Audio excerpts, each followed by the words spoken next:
Assalamualaikum warahmatullahi wabarakatuh. Izin memperkenalkan diri, nama saya Nofri Ahad Suswanto dari Prodi PJKR. NIM saya 200275. Mata kuliah belajar motorik. Dosen pengampu Pak Febri. Saya mahasiswa dari Universitas Primagraha. Di sini saya akan menjelaskan materi tentang pengertian dan ciri-ciri perbedaan individual dalam pembelajaran motorik secara psikologis dan fisik.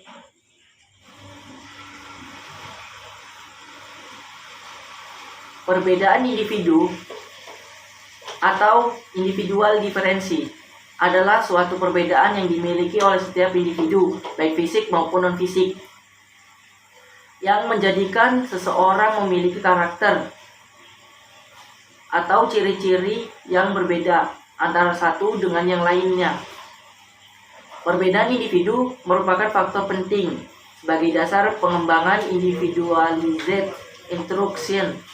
Beberapa perbedaan yang sangat penting diperlihatkan dalam proses pengajaran adalah perbedaan kemampuan dasar atau bakat, minat, kecepatan, dan cara belajar anak. Setiap anak memiliki kemampuan dasar bawaan dan akan mengalami perubahan karena pengalaman.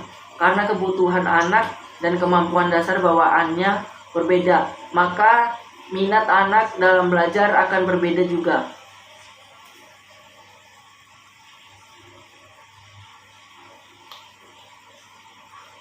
Berikut beberapa aspek perbedaan individual peserta didik. Yang pertama, perbedaan fisik motorik. Perbedaan individual dalam fisik tidak hanya terbatas pada aspek-aspek yang teramati oleh panca indera, seperti bentuk atau tinggi badan, warna kulit, warna mata, atau rambut, jenis kelamin, nada suara, atau bau keringat, melainkan juga mencakup aspek-aspek fisik yang tidak dapat diamati melalui panca indera, tetapi hanya dapat diketahui setelah diadakannya pengukuran seperti usia, kekuatan badan, atau kecepatan lari, golongan darah, pendengaran, penglihatan, dan sebagainya. Yang kedua, perbedaan intelijensi. Intelijensi adalah salah satu kemampuan mental, pikiran atau intelektual, dan merupakan bagian dari proses-proses kognitif pada tingkatan yang lebih tinggi.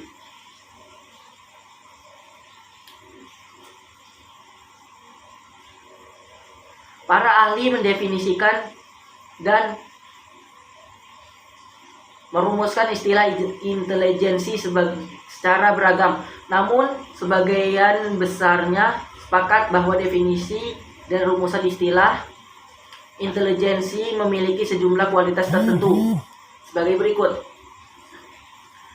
A. Bersifat adaptif, artinya dapat digunakan secara fleksibel untuk merespon berbagai situasi dan masalah yang dihadapi. B. Berkaitan dengan kemampuan belajar. Orang yang intelijen di bidang tertentu dapat mempelajari informasi-informasi dan perilaku-perilaku baru dalam bidang tersebut secara lebih mudah dibandingkan orang yang kurang intelijen. C. Istilah intelijensi juga merujuk pada penggunaan pengetahuan yang sebelumnya telah dimiliki atau untuk menganalisis dan memahami situasi-situasi baru secara efektif. D. Istilah intelijensi melibatkan interaksi dan koordinasi yang kompleks dari berbagai proses mental. Yang E. Istilah intelijensi terkait dengan budaya tertentu atau kultur spesifik. Perilaku yang dianggap intelijen dalam suatu budaya tertentu tidak selalu dianggap perilaku yang intelijen dalam budaya lain. Yang ketiga yaitu perbedaan kecakapan bahasa. Perbedaan individual dalam pengembangan ini, kecakapan bahasa anak ini telah menjadi wilayah pengkajian dan penelitian yang menarik bagi sejumlah psikologi dan pendidik. Yang keempat, perbedaan psikologis. Perbedaan individual peserta didik juga terlihat dari aspek psikologinya. Ada anak yang mudah tersenyum, ada anak yang mudah marah, ada yang berjiwa sosial, ada yang sangat egoistik, ada yang cengeng, ada yang pemalas, ada yang rajin, ada yang pemurung, dan sebagainya. Jadi kesimpulannya yaitu perbedaan individual atau individualized differency merupakan pengajaran yang memperlihatkan atau berorientasi pada perbedaan-perbedaan individu anak. Pembelajaran individual atau individualized instruction bukanlah pengajaran harus berdasar atas jalannya satu orang guru dengan satu orang murid. Akan tetapi pengajaran dengan guru memberikan pelayanan yang berbeda pada setiap anak sesuai dengan perbedaan-perbedaan individual itu. Individualized instruction merupakan usaha melengkapi kondisi belajar yang optimum bagi setiap individu murid.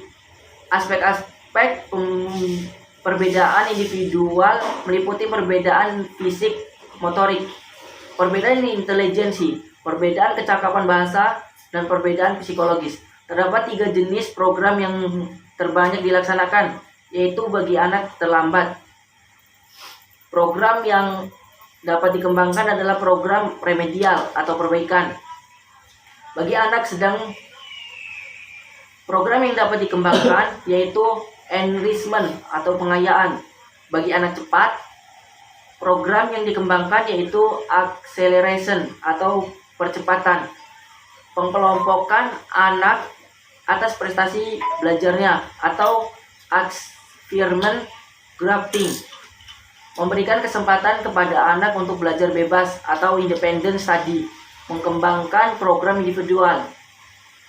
Itulah ringkasan materi yang dapat saya sampaikan. Kurang lebihnya mohon dimaafkan. Wassalamualaikum warahmatullahi wabarakatuh.